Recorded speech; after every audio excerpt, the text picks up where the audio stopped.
menceritakan kisah inspiratif kala melalui masa sulit di awal pandemi COVID-19 yang kini sudah 2 tahun bergelut di Indonesia. Hujatan hingga perasaan campur aduk dirasakan Sita Tiasutami untuk beberapa waktu setelah ia dinyatakan positif COVID-19 dan menjadi pasien 1 di tanah air.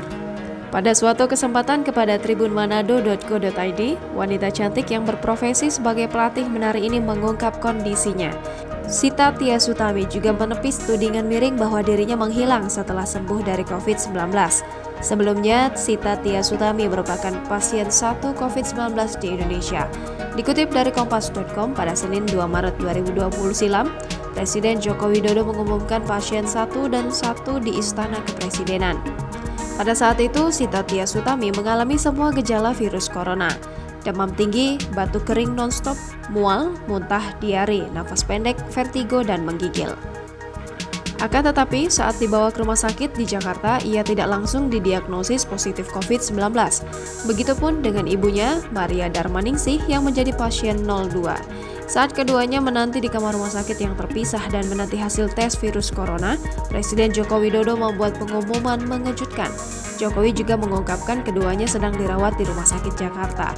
Pengumuman itu sekaligus menjadi penanda bahwa virus corona telah masuk Indonesia. Tiasutami dan ibunya tidak percaya saat Presiden mengumumkan hal tersebut. Mulai dari profil mereka, umur, gejala, dan riwayat kontak.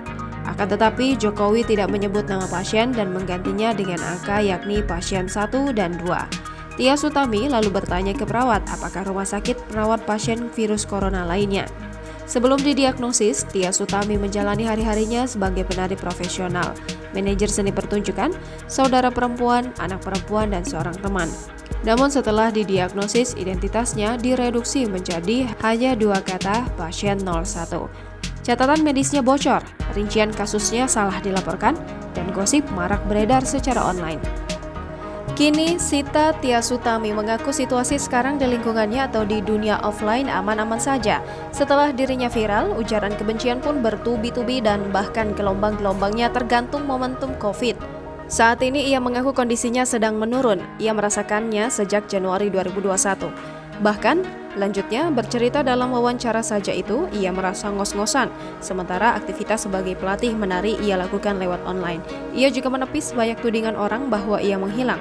Menurutnya, ia sangat mudah ditemukan karena dirinya sangat aktif di media sosial. Jangan lupa subscribe, share, komen, dan like ya!